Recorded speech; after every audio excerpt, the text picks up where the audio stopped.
Se você opera ou está pensando em operar opções na Deribit, mas você já se perguntou, poxa, será que é seguro?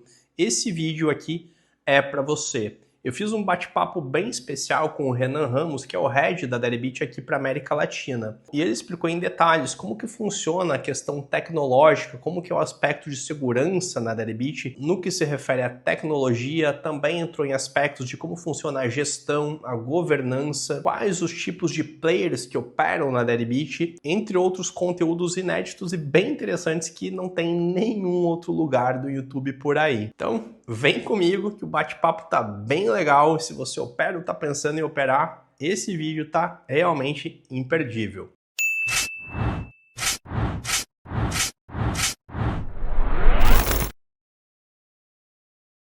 Fala pessoal, tô aqui com um convidado mega especial, o Renan. Renan é head da Deribit para América Latina.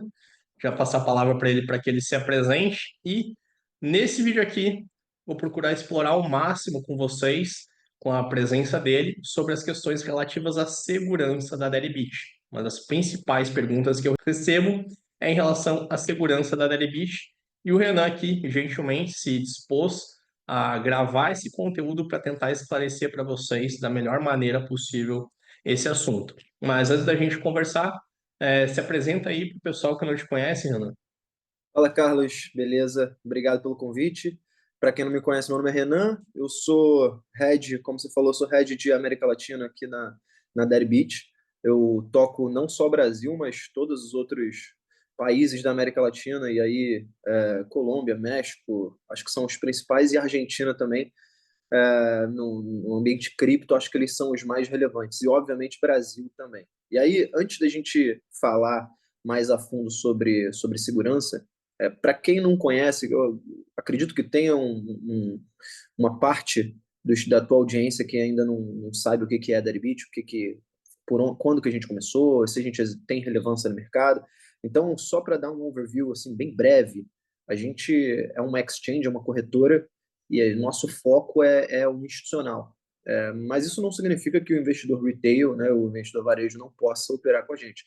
Mas eu acho que devido a alguns fatores, a gente é muito mais focado no institucional. Nossa pie chart é 80% institucional e 20% retail. Então, se você olha para outras exchanges, aí, por exemplo, a Binance, que é uma das maiores, se não for a maior hoje no mercado, junto com a Coinbase, ela é justamente o contrário, o pie chart deles é justamente o contrário, então 80% retail e 20% institucional. Acho que um dos motivos para a gente ter essa base tão institucional, obviamente, que é a dificuldade do produto, opções não é um produto tão trivial, então o retail até em nível de aprendizado tem uma barreira de entrada, uma certa barreira de entrada, mas fora isso, a gente dá uma série de mecanismos para o investidor institucional começar a operar com a gente, em termos de market maker, é, market maker protection, conectividade. Então, a gente tem diversos tipos de conectividade. A gente tem um servidor dedicado em Equinix LD4. Então, o cara que quer operar baixa latência, high frequency trading, com a gente ele consegue operar muito melhor do que em outras exchanges. Então, existem vários fatores. Eu não vou me alongar nessas nuances institucionais, mas eu acho que é um ponto importante a se tocar. O fato de ter majoritariamente operação de institucionais já denota também um fator relevante para operar, que é alta liquidez. Isso também reforça a questão da segurança, né? Porque o investidor institucional ele não vai colocar um capital vultuoso, muitas vezes capital de terceiros, em algo que ele próprio não tenha feito uma devida diligência, que muitas vezes é muito mais profunda do que um investidor de varejo acaba fazendo, né? Então, isso aí Perfeito. reforça o ponto da segurança, né? E é justamente isso. Geralmente, nas exchanges tradicionais, e aí quando o retail faz o onboarding, ele manda lá, faz o KYC, manda os documentos, proof of reserve, proof of residence, né? Ele manda lá toda a documentação necessária que a exchange solicita, e é isso, ele está onboarded, ele pode operar. Com a gente é um pouquinho diferente, geralmente a gente faz esse due diligence que você mencionou. Então, a outra parte também pede uma série de documentação da nossa parte. e a gente também envia uma série de documentações com auditado, enfim, e a gente vai tocar um pouquinho mais sobre esse assunto, mas até alguns pontos aí que eu nem mencionei sobre a Deribit. A Deribit começou em 2016, né? Então ela já passou por muita coisa aí no mercado, muito período de volatilidade, já passou por... Bitcoin já morreu umas 4 vezes desde que a gente começou a operação, então a gente já passou por bastante coisa.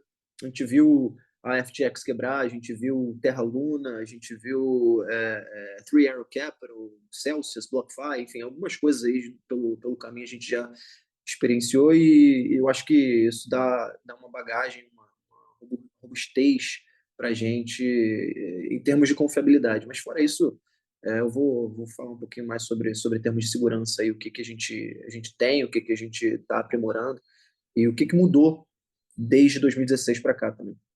Legal. Aproveitando então que você tocou no ponto da FTX, né, da FTX, que essa é uma questão que muita gente me pergunta, especialmente aquela pessoa que vem do mercado tradicional e ela tem uma visão de fora do mercado de cripto, não está familiarizada. Então ela vê corretora de criptomoedas, ela coloca tudo numa mesma caixinha, né? Então a gente teve o caso mais recente da quebra da FTX, mais antigamente da Mt. Gox, que agora está ressarcindo e tal. Qual a diferença da Deribit para essas outras corretoras, como por exemplo a FTX? Legal. A gente tem uma apresentação que a gente é institucional. Eu separei só um slide aqui da apresentação, se eu puder compartilhar a tela aqui. Claro. Acho que o principal, deixa eu pegar aqui. Esse aqui é o principal, deixa eu te jogar aqui para cima. Essa aqui são algumas das diferenças que a gente tem da exchange tradicional, do mercado financeiro tradicional, a exchange de cripto e a gente. É um slide que a gente coloca aí para mostrar as diferenças em termos de client base, de infraestrutura e, enfim, de segurança. A primeira aqui que a gente bota é Strong Institutional Client Base. Acho que a maioria tem uma Institutional Client Base forte. Acho que o segundo que faz diferença é o que eu falei para você sobre dedicated hardware que a gente tem, que proporciona uma infraestrutura melhor para o cliente institucional. E aí a parte de custódia, que é algo que mudou principalmente depois de FTX. E foi exatamente isso que a gente estava falando aí alguns dias atrás, offline. Algumas estruturas que a gente tem, que é Cobo e Clearloop, a Copper Clearloop, são possibilidades de você fazer uma custódia off-exchange. Então, você tem a custódia fora da exchange e, obviamente, que isso é um serviço de terceiros, então existe um custo envolvido adicional. Então, de repente, para o investidor tradicional, o investidor retail, às vezes você tem que fazer conta para ver se justifica esse tipo de investimento, mas independente é algo que existe hoje. Então, a gente tem a Cobo, que é um player asiático, a Copper, que é um player europeu, e a Fireblocks, que é um player já de Américas, na americana. Fora todas essas três são opções de off-exchange custody. Então, o investidor, geralmente o investidor tradicional, o investidor institucional, ele vai colocar o asset dele num vault e aí esse asset vai estar espelhado lá para a gente, a margem, ele vai dedicar a margem que ele vai querer operar lá para a gente, espelhada, e se alguma coisa acontece no sentido de FTX, alguma coisa nesse sentido, ele não perde o asset dele, ele consegue recover com a Fireblocks ou com algum desses players de custódia. Fora isso, a gente também tem a Coinbase Custody, a Fidelity. Hoje a Zoria já, na verdade, já é um desses players aqui de automático, mas isso aqui funciona via ACA, que é um Account Control Agreement. Então é um contrato que é assinado e aí enfim, é bem mais institucional, mais para bancos, enfim. Eu acho que é importante informar também que players do mercado, como outras exchanges, as principais exchanges aqui do Brasil, nacionais, elas operam com a gente também, bancos, hedge funds grandes de Ásia, Europa e mesmo Brasil, bancos brasileiros também operam com a gente. Então, não é não é algo trivial, não, nem tanto que a gente coloca aqui A typical crypto exchange não tem esse tipo de infraestrutura que a gente tem, até porque não precisa se preocupar de acordo com a base de clientes que eles têm, né? Sim. Obviamente, na exchange tradicional, eles geralmente têm um player de custódia separado. Aqui é o Proof of Reserve, que é um negócio super legal, que é algo super cripto, né? Começou por conta também de FTX. Depois que aconteceu lá na FTX, houve uma necessidade de mostrar a prova de reserva. E aí, enfim, isso aí, para quem conhece o mercado tradicional, sabe que isso não é necessário no mercado tradicional, né? Para quem conhece um pouquinho de reserva fracionária, Basileia, sabe que, na verdade, eles não têm 100% do ativo, eles têm 10% do ativo no máximo, né? Às vezes 16%, entre 10 e 16. Então, para cada US$ 100 que você deposita, R$ 100 que você deposita, eles têm R$ 10, né? 10 a R$ 20, né? E na Então, Deribit é 1 para 1, né? Cada Bitcoin que exatamente. o cliente tem um Bitcoin custodiado lá. Cada fraçãozinha de Bitcoin tem Perfeito. uma fração. Perfeito. É isso que é a premissa do Proof of Reserve. Acho que a maior parte das exchanges sérias, elas acabaram sendo obrigadas a oferecer pelo menos algum tipo de transparência nesse sentido. E o que a gente tem aqui é esse Proof of Reserve, que eu acho super legal. Na verdade, a gente tem um artigo inteiro. Se você for no insights.deribit.com, você consegue ver várias coisas, na verdade, não só Sim. a prova de reserva, o Proof of Reserve. Você consegue ver curso de opção, se você quiser adentrar sobre opção, trading tools, parceiros. E aí aqui tem diversas outras coisas. Enfim, a gente solta bastante coisa aqui no Insight, mas esse Proof of Reserve aqui você tem exatamente explicando, se você quiser, obviamente, você consegue colocar em português também, e explicando o passo a passo de como que você consegue fazer a verificação do E, teu asset. Você consegue ver sim, real time lá isso que é dentro. interessante, né? Porque no mercado cripto tem aquela máxima, don't trust, verify. Não confie, verifique. E Isso. aí eu já cheguei a ver esse tutorialzinho, você tem um passo a passo que qualquer um pode verificar. Você não precisa confiar no que o Renan está falando, você não precisa confiar na Deribit, você pode verificar por si próprio que o seu saldo está lá devidamente custodiado. E nesse artigo tem um passo a passo, não é? Perfeito. Nesse artigo tem o passo a passo aqui. Eu não vou me estender no passo a passo em si, Sim, mas eu acho legal aqui mostrar lá no final. Aqui tem todas as carteiras, aqui a carteira de Bitcoin, todas as nossas carteiras, os links das carteiras, você consegue ver exatamente tudo que a gente tem, Ethereum, Solana. E aí aqui nesse Nansen Portfolio, que você consegue ter uma holística de todas as sim, exchanges, e aí aqui você consegue ver exatamente quanto que a gente tem. Aqui tem 3,1 bilhões de dólares de ativo de clientes na nossa plataforma, tem aqui o quanto que é de Bitcoin, quanto que é de Ethereum, e é sim. super legal, você consegue ver o portfólio inteiro, em qual carteira tá, e aí lá dentro desse, desse artigo você consegue entender como que você verifica exatamente o seu saldo de maneira que você não esteja exposto, né? Porque você não pode Sim, mostrar para todo mundo, tem toda uma questão de privacidade também. Então, exato.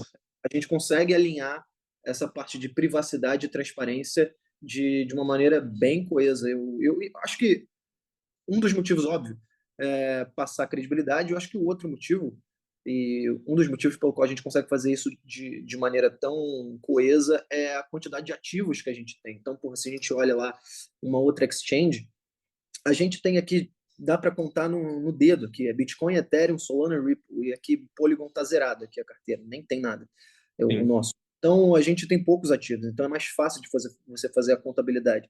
sim. Se eu pegar uma outra entidade aqui, aleatória, E, pegar e, essa, cripto, e essa transparência é algo que surpreende o pessoal do mercado tradicional, né? Então, você vê o perfeito, caso de Americanas, por exemplo, o que aconteceu? Já o mercado cripto, que para muitas pessoas têm mais resistência, você está vendo que você tem uma transparência ainda mais elevada, né? E esse perfeito. site, por exemplo, Nansen, eu também utilizo para fazer rastreios. De repente o pessoal não está acostumado, mas essas informações são verificáveis por qualquer um e é de uma transparência. A palavra é transparência, né? Tá bem Então, visível, acessível para qualquer um. Exatamente. Aqui, só para finalizar o ponto, a quantidade de endereços aqui, a quantidade de carteiras, você vê que é bem maior aqui. Eu peguei uma aleatória aqui, o Crypto.com. Sim, Mas, enfim, são mais de 45 aqui, tem bastante coisa em OP, em Phantom. Então, pô, é difícil de você traquear todas as carteiras, é mais difícil, né? Isso não sim, significa sim. que não é possível. Mas, enfim, e é exatamente esse mecanismo de trustlessness, né, de não necessidade de confiança que o ambiente cripto te dá, que você não vê no mercado tradicional, né, algo bem crypto native mesmo. E aí, voltando lá para a apresentação, fora isso, a gente tem aí a parte de multicast, que é mais para market maker, e aí eu vou pular. Essa parte de colateral, crypto collateral, é aquilo acho que você já está usando, né, Carlos? É a possibilidade de você utilizar algumas moedas lá como margem, utilizar Bitcoin, Ethereum, e, inclusive, notícia aí de primeira mão, a gente vai adicionar mais pares lá, você vai conseguir colocar o ouro também, Ó, bacana. é super legal para quem quer uma exposição a real world assets, né, um mercado mais que existe mesmo. Então você vai poder ter alguma coisa lá em ouro e colocar lá como margem. Que é algo que não tem no mercado tradicional, mas tem no mercado cripto.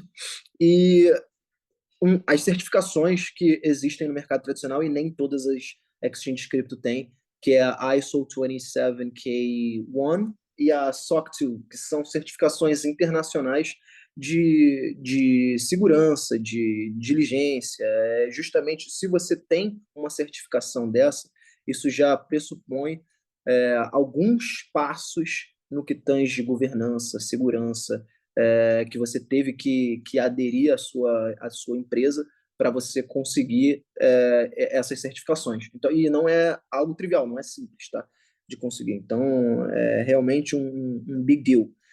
E o último aqui é o Annual Penetration Test, que, obviamente, como uma empresa de cripto, a gente todo dia tem gente tentando hackear a empresa, né? Isso aí não só a Deribit, mas qualquer empresa de tecnologia.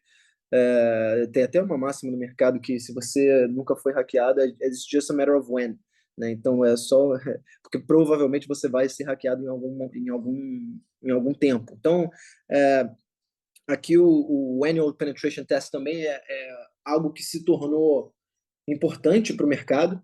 E aí tem um outro player aqui que é independente, que é esse site aqui, o Sir.live, e ele mostra as crypto exchanges em ranking, né?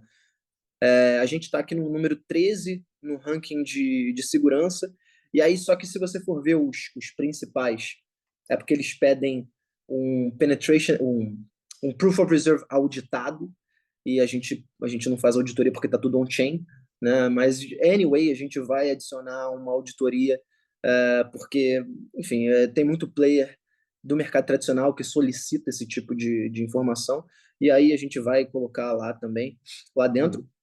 Mas os principais aqui, que é o Penetration Test, é, saiu, e o Bug Bounty, que também é uma recompensa para quem encontrar algum bug no sistema. Então, os devs de fora que têm acesso, encontram algum bug, falam para a gente dá um valor. Né? Isso daí também tem disponível, enfim, a maioria que está aqui nos primeiros lugares também tem. É, e aí aqui dentro tu consegue ver que as coisas que estão faltando assim são bem triviais, assim, são bem, não fazem muita diferença, CAPTCHA, não sei o quê, são coisas bem bobas que a gente já adicionou e é só um matter of de update, né? A gente vai Atualizar. atualizar aqui Uhum. e provavelmente a gente vai ficar melhor ranqueado, mas enfim, a gente já está bem ranqueado, assim, o 13 já pressupõe um A, e a ideia é a gente ser AAA até o final do ano. Mas, Bacana. enfim, a gente, né, tem muita coisa que é paga aqui também, né? Então, mas a maioria a gente consegue fazer, a gente consegue entregar. E é isso, assim, do ponto de vista de segurança, eu acho que a gente preenche todas as caixinhas necessárias, realmente necessárias, e é por isso que a gente não a gente não sofre muito quando a gente vai fazer algum due diligence ou alguma coisa nesse sentido. Então, Uhum. aí um dos motivos pelo qual a gente tem tanto cliente institucional também. Bacana, interessante. Eu vejo que, em relação à segurança, três pontos são fundamentais. O primeiro deles é uma questão de incentivo, né? Então, a própria corretora tem todo o incentivo para investir pesado em segurança, porque afinal é o core business, né? Então, se houver uma falha de segurança, vai haver um abalo na reputação e um negócio que é sólido, que é lucrativo, ele vai cair. Então, não tem nenhum incentivo para não investir pesado em segurança. Então, É isso. O acho principal, eu que acho que o principal é o reputational risk, né? Então, a gente, não só a Deribit, mas qualquer exchange que sofre esse tipo é, de dano de reputacional, eu acho que é o pior, né? sim. Então, o pior dos mundos. E falando em reputação, a gente tem um monte de protocolo no mundo cripto aí, não apenas tradicional, mas DeFi e tal, que ninguém sabe quem são os players por trás, né? Então são pessoas anônimas, por consequência, não estão com a sua pele em jogo, não tem a sua reputação. Já na Deribit é o contrário, né? Não é dessa forma. O dono, o CEO e tal, ele não é anônimo, então ele próprio tem uma reputação a zelar e não tem nenhum incentivo para que ele não tenha o devido cuidado, né? Às vezes as pessoas pensam, pô, vai pegar o dinheiro e vai sair. Racionalmente não faz sentido, não faz sentido porque o business, assim, é muito mais, é um business lucrativo. Eu imagino que é uma operação bastante sólida, né? Então, Lógico. o incentivo é de perpetuar a operação, né? Pois é, um dos motivos pelo qual a FTX went under, né, caiu, é porque eles tinham também a Alameda lá, né? A Alameda era um braço de trading, uma trading desk da FTX. Sim, Eu acho que tem muitas exchanges que têm esse trading arm e acabava que operava o asset do cliente, né? sim. Então, bem como os bancos fazem hoje, né? Então, na reserva fracionária, o banco deixa 10% lá de ativo líquido e o resto eles emprestam, crédito, enfim. Mas, obviamente, que existe regulação, é de outra maneira, não é feito numa backdoor igual foi feito na FTX. E, e a gente não tem um trading arm, a gente não tem um market maker operando contra o cliente. Tudo que acontece lá dentro da plataforma é, é a gente fazendo intermédio, né? Então, existe uma outra parte, um market maker que está fazendo preço para você comprar ou vender, e você está sempre operando, tradando com uma outra pessoa, uma outra empresa real, não a gente. E isso, às vezes, não é realidade em outras exchanges, né? Não vou citar nomes aqui, mas existem Sim. algumas exchanges que operam contra os clientes, né? Então, obviamente que eles vão ter uma visão muito melhor do que está acontecendo lá dentro. Enfim, a gente não faz. Ótimo, isso aí é fundamental. Isso também é receita, isso, cara, operar mercado também é uma receita que é difícil de dar certo. E por isso a gente também não faz.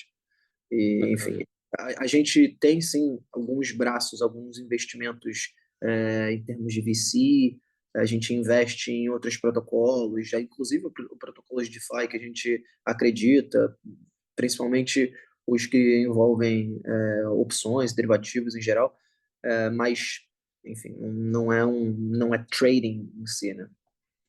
Sim. Tipo, você não tá colocando em risco o capital do cliente, que é fundamental. Então, acho que essa questão de incentivo já ficou bem clara. E só para aprofundar um pouquinho mais, dois aspectos que eu considero relevantes para uma corretora ser segura são a parte tecnológica, né? Então, ah, tá, tem a parte da governança e a parte tecnológica. Então, a governança tem a ver com a boa gestão, com a gestão eficiente, com a seriedade. E só que também não adianta, tem que ter os dois pilares. Às vezes a pessoa é séria, uma boa intenção, mas acaba falhando na parte tecnológica. Ou tem aqui tudo isso, mas a pessoa não tem uma boa reputação. E acho que você já falou esses dois pontos, mas só para reforçar que eu enxergo esses dois pilares bem sólidos na Deribit, tanto a parte da governança quanto a parte da tecnológica. Então, o teste de penetração, eu imagino que é algo bem rigoroso para vocês conseguirem aquilo, né? Então, acho que tem uma equipe, inclusive eu tenho contato com uma pessoa que ela é bem profunda na parte de TI, ele ficou impressionado com a parte da segurança, mas se você só pudesse aprofundar um pouquinho nesses dois pontos, quesito tecnológico e governança. Sim, acho que é exatamente isso. A gente faz bastante, a gente foca bastante em tecnologia. A gente, inclusive, em termos de linguagem programacional, a gente usa o Erlang, que quase ninguém usa. No mercado financeiro tradicional, geralmente as empresas têm, mas em cripto quase ninguém usa. E é difícil até de encontrar gente que saiba operar Erlang, mas isso proporciona a gente uma eficiência absurda também. Se você, a gente olha, nosso trading volume aí, ele está em torno de 2 a 5, depende. Isso não, a gente está num bear market, vai, não está num bull market, mas está num momento de baixa volatilidade, vai. Então hoje, assim que o preço está andando pouco, entre 2 e 5, às vezes em cada spike a gente vê 10 e 15 bi de dólares no dia. E em termos de funcionários, a gente tem 135 funcionários globalmente. Você está falando de uma empresa muito pequena, se compara com própria empresa nacional, que é o mercado Bitcoins, a gente está falando de 300, ou vai, um Bitso, a gente está falando, nem estou falando de OKX, que é 5 mil, ou Binance, 5 6 mil funcionários. Né? Então a gente é mais eficiente, a gente consegue ser mais eficiente por conta da tecnologia do que muitas empresas, até brasileiras, que revenue-wise, né? Em termos de revenue, eles fazem muito menos do que a gente. Então isso proporciona para a gente um espaço financeiro grande para a gente alocar no que importa em segurança e, obviamente, em infraestrutura, que é o que a gente faz. E aí, falando um pouco de novo sobre a infraestrutura de market maker, no servidor lá, algo que poucas pessoas têm, e aí hoje a gente também está fazendo a transição de servidor para usar o mesmo servidor da Nasdaq, então é algo que acho que nós vamos ser os primeiros a utilizar um servidor da Nasdaq, que é um mercado tradicional. Isso vai garantir para a gente a menor latência do mercado. Enfim, daí eu acho que não tem muito o que falar, e na parte de segurança isso dá um conforto financeiro para a gente fazer esse tipo de investimento. O Annual Penetration Test realmente é algo rigoroso, e na parte de due diligence que a gente estava falando anteriormente, a gente entrega o relatório do Penetration Test e como foi para a instituição financeira que solicita no relatório de due diligence lá. Né? E hoje a gente é um player regulado pela VARA, uma exchange de derivativos regulada. Então, para a gente conseguir essa chancela de regulated player, também pressupõe uma série de pré-requisitos que a gente teve que cumprir, inclusive alguns que vão ser implementados.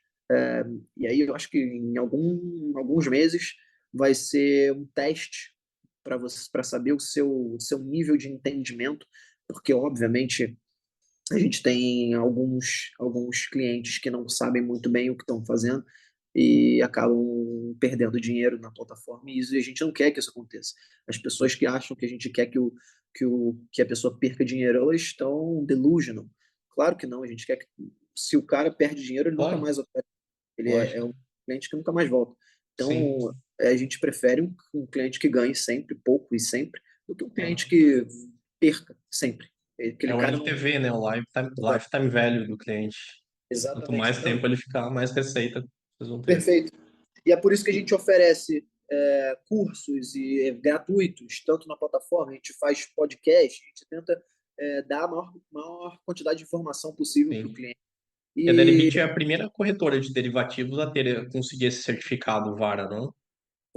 a gente foi a primeira exchange de derivativos a conseguir. Ainda não está operacional por conta de algumas nuances de a gente tem que deplatform todo mundo e depois replatform todos os clientes. E aí a gente tem que tirar todas as pessoas da entidade do Panamá e mudar para a entidade de Dubai. Para quem não sabe, a Exchange ela é originalmente holandesa. Em 2020 a gente mudou para o Panamá, onde a gente tem um headquarters lá. A gente tinha um headquarters, a gente ainda tem um office lá, mas era o headquarters. E aí a gente mudou para Dubai. no final do ano passado. E aí, para fazer toda essa transição de Panamá para Dubai, a gente tem que tirar todas as pessoas de plataforma da entidade do Panamá, passar para Dubai. Isso demanda tempo, porque tem que fazer um novo KYC de todo mundo. Para quem, enfim, para quem está um novo entrante, ele não vai saber disso, porque ele já vai fazer o onboarding na entidade de Dubai. Mas o cara que operava lá com a gente, provavelmente ele viu lá uma solicitação de reenquadramento ou alguma coisa nesse sentido para ele fazer um novo KYC.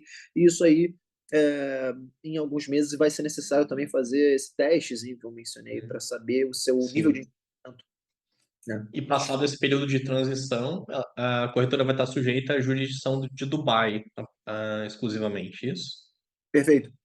A ideia, em termos regulatórios, é a gente abrir broker licenses em várias jurisdições. Então, licença de broker em várias jurisdições, né? A gente já está aplicando para a França, a gente abriu uma consulta aqui em América Latina e, enfim, em alguns países estratégicos. E a ideia é trazer isso de uma maneira regulada até para a gente conseguir atingir o grande público, né? A gente sabe que é, a gente ainda fica um pouco à margem, né? Quem opera derivativos ainda fica um pouco à margem, a gente não pode fazer bastante coisa, não pode fazer promoção de produto nenhum, qualquer coisa pode ser caracterizada public offering, né? Oferta pública, e isso a gente prefere ir avoid, né? A gente nunca recebeu nenhum stop order em nenhuma jurisdição, sempre que algum país fala para a gente não oferecer ou fazer qualquer tipo de coisa, a gente para completamente, a gente é bem conservador nesse sentido,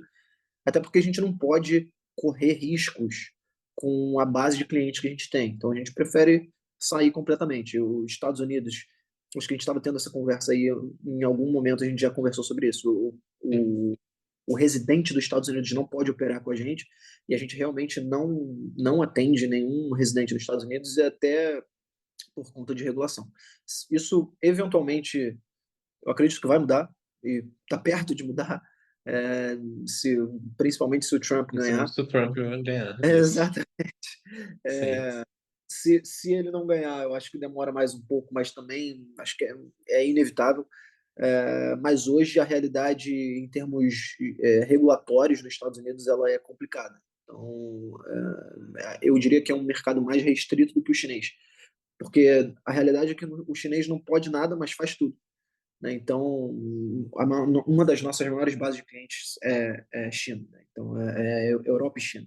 E, pô, você vê, a crypto mining foi ban e unban de 2 em 2 anos, Sim. né? Sim. Então, enfim, é mais ou menos isso. Bacana. Cara, e eu tenho alguns clientes institucionais, mas a maior parte das pessoas que assiste aqui o canal são pessoas, investidores de varejo. E um ponto que eu acho que é interessante deixar reflexão, né? Às vezes a pessoa tem ali uma quantidade pequena de Bitcoin, mas para pensar, como o Renan falou logo no começo, o público da Deribit majoritariamente são institucionais. E os institucionais operam um volume financeiro muito maior e, por consequência, eles fazem uma diligência se sentem seguros. Por que eles investem em derivativos? Porque o custo de oportunidade de você deixar as suas criptos paradas é muito alto, né? Então, esse é também um aspecto que a pessoa deve levar em consideração.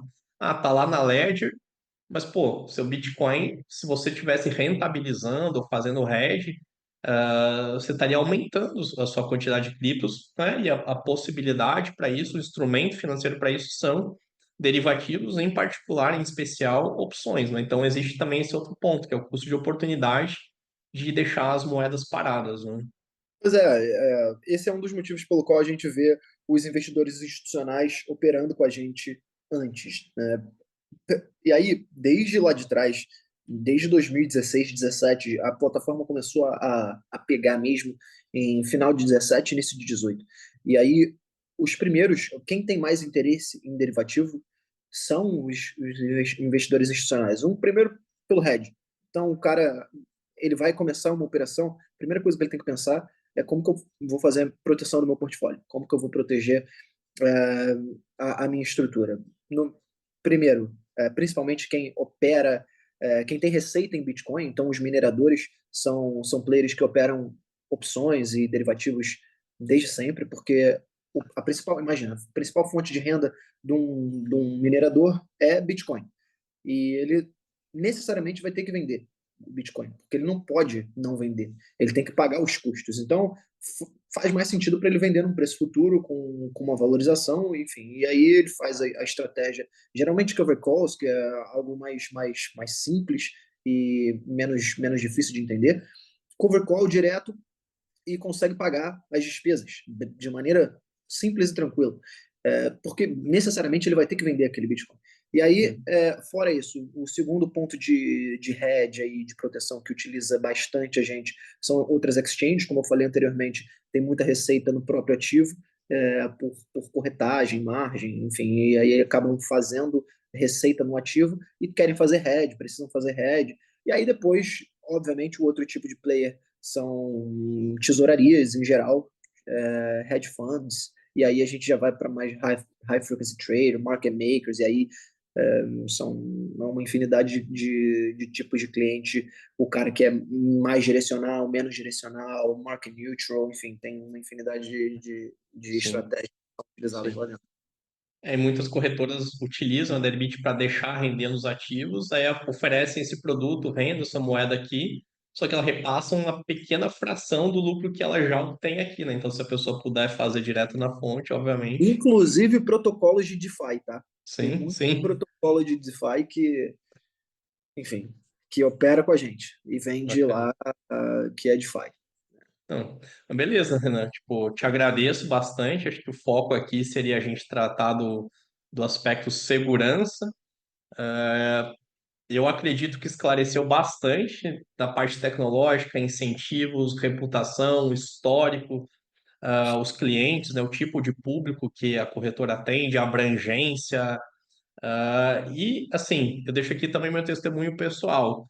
Às vezes que eu pude ter contato tanto com o Renan como com o pessoal da Deribit, eu não tenho nenhuma outra impressão a não ser de bastante seriedade, bastante zelo e busca pela excelência. Busca pela excelência é algo que é difícil de encontrar no mercado e eu encontro e me senti bem gratificado de encontrar na Deribit. Também aproveito, deixo aqui meu testemunho pessoal de que eu já opero há anos e nunca tive nenhum tipo de problema de segurança.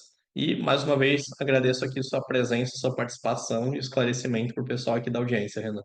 Obrigado, Carlos. E aí, só para finalizar, eu, antes de começar a trabalhar na Deribit, eu também operava na Deribit, eu gostava pra caramba. Então, eu conheci a Deribit primeiro como cliente, meu primeiro contato com a Deribit foi como cliente, e depois como funcionário, e assim, é um super prazer trabalhar na Deribit. Eu falo porque eu já era fã. É como se você tivesse, não sei se tem um produto aí que você gosta muito, bebe muita Coca-Cola, você está trabalhando do nada, está trabalhando na Coca-Cola. Então, para mim, é, pô, super honra e é uma galera muito unida. A Deribit é realmente quase que uma empresa familiar, né? Então, Bacana. ela zela bastante pela reputação. Então, enfim, eu sou suspeito para falar porque eu trabalho lá, mas eu falaria tudo que eu estou falando se eu não trabalhasse lá. Eu já tava fazendo isso de graça, né? Assim como Sim, você estava fazendo aí, assim, eu fazia e continuo fazendo, né? sim. Enfim, super prazer para mim também e muito obrigado pelo convite aí, Carlos. A gente com certeza vai bater mais papos aí mais para frente quando houverem atualizações aí na plataforma, mais novidade de produto e a gente vai se falando. Valeu, Renan. Um grande abraço aí. Obrigadão. Valeu, Até cara. Um mais. abraço. Tchau, tchau.